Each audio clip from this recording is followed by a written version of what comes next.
Hi viewers, Voice of Vasu 77. This is my YouTube channel. Please watch and subscribe. Press the bell icon to get more videos. రీసెంట్గా social media లోపల ఒక విషయము trend అవుతుంది కదా. UP CM Yogi Adityanath గారు అదే మన హోటళ్ళలో కావడి మోసినటువంటి భక్తులకు ఆహారం విషయం లోపల హోటల్స్ పేరు ఎవరి మతస్థుల పేరు వాళ్ళు పెట్టుకోవడం అని చెప్పేసి ఒక చేశారు. దీనిపైన ఏదో సెక్యులర్ వాదులు ఇంకా అసదుద్దీన్ గారు ఇట్లాంటి వాళ్ళు అరుస్తున్నారు కదా. ఇప్పుడు ఎగ్జాంపుల్కి నేను హిందూని, నేను నా కిరాణా షాప్ పేరు, నాకు షాప్ ఉంటే అబ్దుల్లా కిరాణా జంక్షన్లో పెట్టుకుంటానా? నా మతం ఏదో నేనేదో నా షాప్ పేరు పెట్టుకుంటాను. గదే చెప్పింది కదా ఆయన. ఇందులో కూడా వింతేముంది? ఇందులో ఎవరి మతస్థుల పేరు వారు పెట్టుకోండి అని చెప్తారు. మరి ఎందుకు నువ్వు రంజాన్ పండుగ టైంలో కూడా కేవలం హిందువుల వద్ద కొనొద్దు, ముస్లిం వద్ద కొనాలి, హిందువుల వద్ద కొంటే హరామ్ అవుతుందని చెప్పేసి నువ్వు బహిరంగంగా నువ్వు స్టేట్మెంట్లు ఇవ్వచ్చు. కానీ ఇప్పుడు కావడి మోస్తున్నటువంటి యాత్రికులు శాకాహారత ఉంటారు, ఉపవాసం ఉంటారు. మరి వాళ్ళు ఎట్లా నియమిస్తుంటారు కాబట్టి వాళ్ళ కోసం ఆ విధంగా స్టేట్మెంట్ తప్పేముంది ఇందులోపట? అసలు విషయం చెప్పాలంటే ఇది ఎక్కడ దాకా వచ్చిందంటే, ఇప్పుడు షాప్ పేరు చూస్తే ఒకటి ఉంటుంది, స్కానింగ్ చేస్తే ఇంకో పేరు వస్తుంది. జైపూర్ నుంచి ఢిల్లీ పోతుంటే మధ్యలో చూడు ఎన్ని రెస్టారెంట్లు చూడు, పేర్లు మొత్తం వింత ఉంటాయి. Chandini restaurant, moon restaurant, sun restaurant, ఇట్లా పేర్లు ఉంటాయి. ఇట్లా మేము హిందువు ఎప్పుడు కానీ అట్లా చూడడు. అసలు హిందువులు తలుచుకుంటే ఆర్థిక బహిష్కరణ చేస్తే ఇంకా మీరు ఇండియా లోపల ఉండేటువంటి అవకాశమే లేదు అసలు. ఇట్లాంటి పిచ్చి పిచ్చి యాక్చువల్గా యోగి ఆదిత్యనాథ్ గారు చేసింది ఎందుకంటే, హిందూ భక్తులు ఉంటారు, కావడి మోస్తుంటారు కాబట్టి వాళ్ళ యొక్క భక్తికి విఘాతం కలగకుండా బోర్డులు పెట్టుకోండి అని చెప్తారు. ఏ మతస్థులు వాళ్ళ బోర్డు పెట్టుకోవడంలో ఇందులో కూడా ఎలాంటి ఆక్షేపణ లేదు కదా. ఎవరి మతస్థుల పేరు వాళ్ళు పెట్టుకుంటే వాళ్ళకి సంబంధించిన విషయం అది.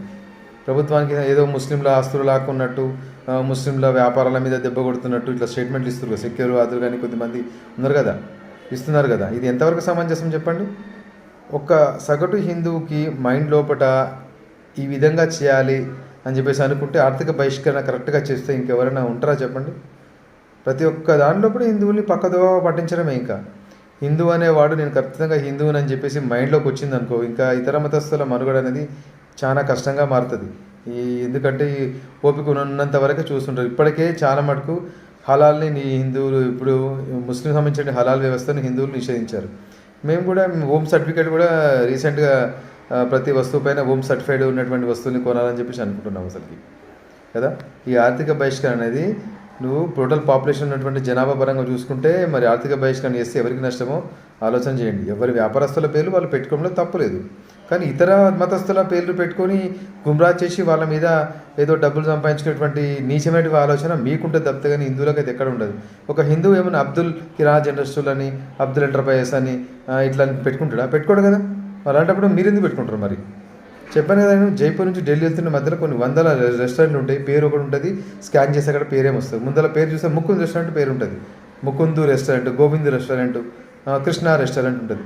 కానీ స్కాన్ చేసేటప్పుడు ఆ పేరు వేరే వస్తుంది, అబ్దుల్ అని వస్తుంది, ఇంకా వేరే పేరు ఏదో అని వస్తుంది. ఎన్ని రకాలుగా హిందువులు మోసం చేస్తున్నారు, అన్ని రకాలు మోసం చేస్తారు.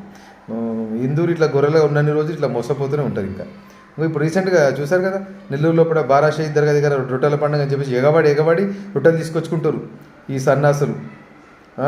ఉద్యోగం రొట్టెనంట, పిల్లల రొట్టెనంట, బరకత్ రొట్టెనంట, ఇంకా ఎన్ని రొట్టెలు మురిగిపోయిన రొట్టెలు తీసుకొచ్చుకొని పెట్టుకోండి. ఇట్లా ఒక దగ్గర చూస్తేనేమో మొత్తము పీర్ల పండుగ చేస్తూ ఉంటారు. ఇంకా ఇట్లా అయినప్పుడు పరమతాలకి మన మతం పైన ఇంకా విశ్వాసమే ఉంటుంది.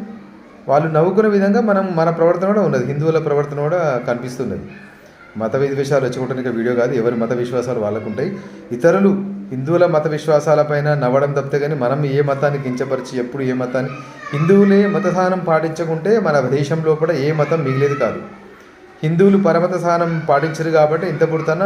ఇప్పుడు రీసెంట్గా జనగణన చూసుకుంటే హిందూ మతం కంటే 2-3 ముస్లిం మతము వ్యాప్తి చెందుతూ ఉంది. మరి దేశంలో కూడా, ప్రపంచంలో కూడా అత్యధిక ముస్లిం ఉన్నటువంటి దేశం భారత్గా మారింది ఇప్పుడు. అంటే మన హిందువులు ఇన్ని రోజులు పరమత సహనం పాటించలేదా? మత సహనం పాటిస్తున్నాం కాబట్టి గీడుకుంది.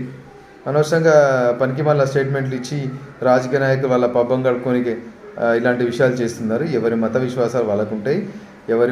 వాళ్ళ వ్యాపార సంస్థలకు వాళ్ళ మతాలకు సంబంధించిన పేరు పెట్టుకోండి. ఆ కారణంగా ఇతర మతాలకు సంబంధించినటువంటి పేర్లు పెట్టుకోదని యోగి ఆదిత్యనాథ్ చెప్పిన. ఇందులో కూడా ఎలాంటి తప్పు లేదు.